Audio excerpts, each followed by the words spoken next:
괜히 겁먹었다. 글 박문택. 어렸을 때 동네에서 조금만 나가면 바다가 있었지만 해수욕은 할 땐 좋아도 하고 나면 모래를 털어내고 어딘가에 가서 몸을 씻고 집까지 오는 것이 귀찮았다.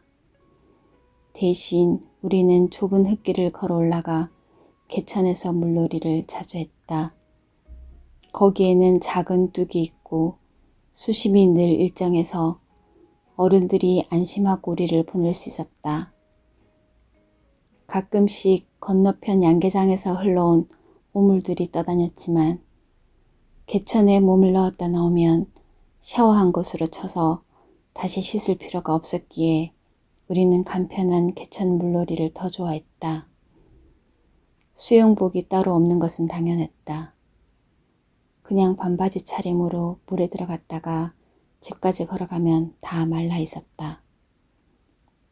나도 개천에 가서 물놀이 하는 걸 좋아했지만 헤엄을 칠 줄 몰랐다. 친구들이 묘기를 부리면서 앞으로 뒤로 다이빙을 하거나 바위와 바위 사이를 헤엄쳐 다니는 동안 나는 혼자 땅 짚고 헤엄치기를 하며 놀았다. 이 속담은 아주 쉽다라는 뜻이지만 나에게는 물에서 할 수 있는 유일한 것을 의미했다. 물을 좋아하면서도 물에 몸을 맡기는 것이 두려웠다. 이유는 한 번도 그렇게 해보지 않았기 때문이었다.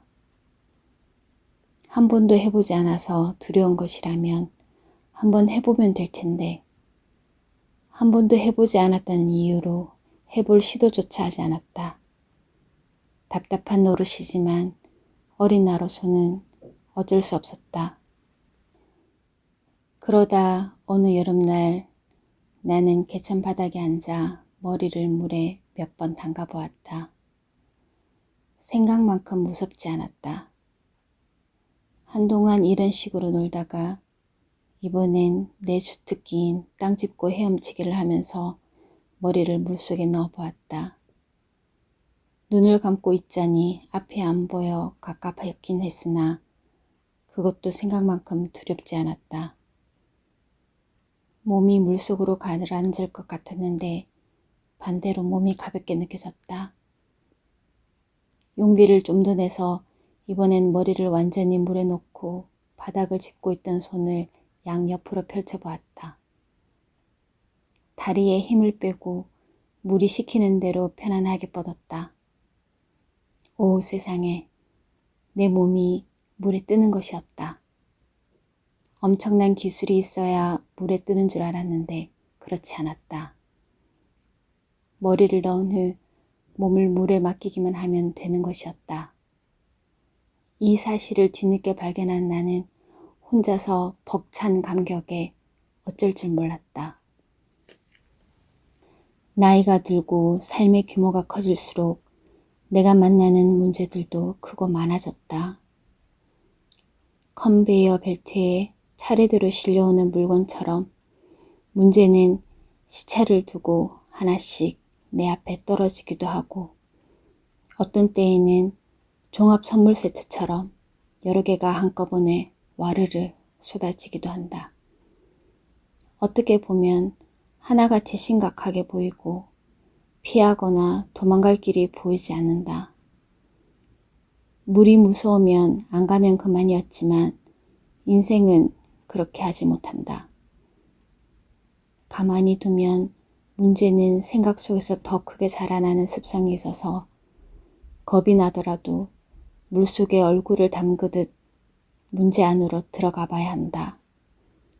그러면 내 몸이 물에 뜨면서 물이 나를 삼키지 못하듯 문제는 나를 잡아먹을 듯해 보이면서도 삼키지 못한다. 또 문제에 달라붙은 군더더기를 떼내면 문제는 생각보다 더 작고 단순할 때가 많았다. 내가 해결할 수 있는 것이면 내가 하고 주변에 도움이 필요하면 도움을 청한다. 만일 주변의 도움으로도 해결할 수 없거나 무리한 방법을 동원해야 한다면 나는 그 문제를 나의 문제를 생각하지 않고 앞으로 나아가는 길에 장애만 되지 않으면 무시한다. 나는 문제를 해결하는 사람이 아니라 삶을 살아야 하는 사람이기 때문이다.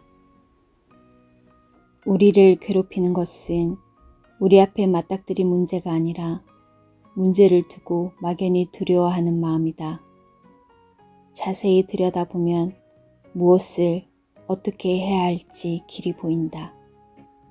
두렵다는 생각, 실패할 것 같다는 생각, 안 될 것 같다는 생각으로 아무것도 하지 못한 채 시간을 보낸다면 그 시간이 너무 아깝고 나중에 후회가 될 것이다. 괜히 겁먹었다 라고 하면서